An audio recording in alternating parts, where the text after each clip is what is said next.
هەواڵێک لەبارەی 500 میلیارد دینارەکەی بەغدادەوە گەیشت. بەرپرسانی یەکێتی نێدوانی دژ بە یەکدەدان لەسەر حکوومەتی عێراق. محەممەد شیاح سوودانی سەرۆکوەزیرانی عێراق با بەیاننامە پابەندە بە ناردنی بوجێی هەرێمی کوردستان. لا تیوار نیوزەوە سڵاوتان لەبێت. تابانجافم و سێ هەواڵتان پێشکەش دەکەم.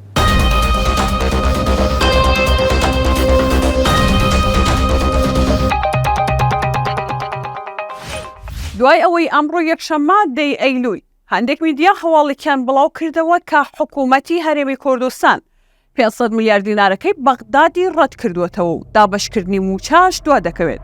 تیوار نیوز بۆ زانینی ڕاست و دروستی هەواڵەکە پەیوەندی کرد بە ئەندامێکی شاندی باڵای حکوومەتەوە بۆ دانووساندن لەگەڵ حکوومەتی عێراق. ئەو بەرپرسا کە بە پێویستی نەزانی ناوی بهێنرێت گوتی ناک 500 میلیارد دینارەکە ڕەت ناکەینەوە، داوای کورتهێنانەکەش دەکەین لە حکوومەتی عێراق. ئەو بەرپرسا ئاماژەی بەوەش کرد هەندێک میدیا بە ناوی ئۆپۆزیسیۆن با بڵاوکردنەوەی پڕۆپاگەندا جەنگی دەرونی لەگەڵ بەرپرسانی حکوومەت ناکەن، بەڵکو جەنگی دەرونی لەگەڵ موچەخۆرانی هەرێمی کوردستان دەکەن.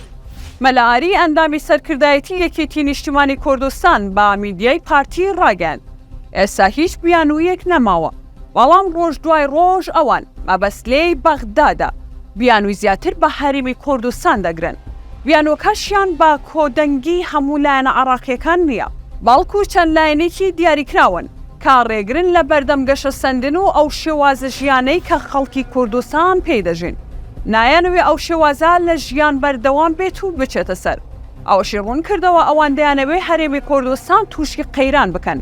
وا دەزانن بەم جۆرە دەتوانن کورد و کوردستان ملکەجی خۆیان و داواکاری و ویستەکانیان بکەن، چونکە مەبەستەکەیان ڕوونە و دەیانەوێ ئێمە ژێردەستە بین، هەروەک چۆن ڕژێمی بەعەس هەموو هەوڵی خۆی لە پێناودا. ئەمانەش دەیانەوێ هەمان سیاسەت پەیڕەو بکەن. لا بەرامبەردا بەحجەت ئەحمەد ڕاوێژکاری مەکتەبی ڕاگەاندنی یەکێکیش لە بەرژەوەندی حکوومەتی عێراق قسە دەکات.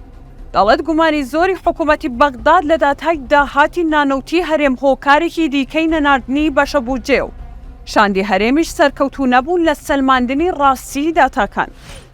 محەممەد شیاح سوودانی سەرۆکوەزیرانی عێراق ڕایگەاند سوورین لەسەر پابەندبوون بە یاسای بوجە، هەروەها لەسەر بنەمای یاسای بوجە مامەڵە لەگەڵ بەشە بوجەی هەرێم دەکەین. وتیشی هەموو لایەک لە هەوڵدان بۆ چارەسەرکردنی کێشەکان و دابینکردنی موچەی فەرمانبەرانی هەرێم. ئەم ڕوونکردنەوەی محەممەد شیاح سوودانی لە کاتێکدایە کە بە پراکتیکی عێراق پابەند نییە بە ناردنی شایستەدارایەکانی خەڵکی هەرێمی کوردستان. سێ هەواڵم پێشکەشکردن کاتێکی شەو.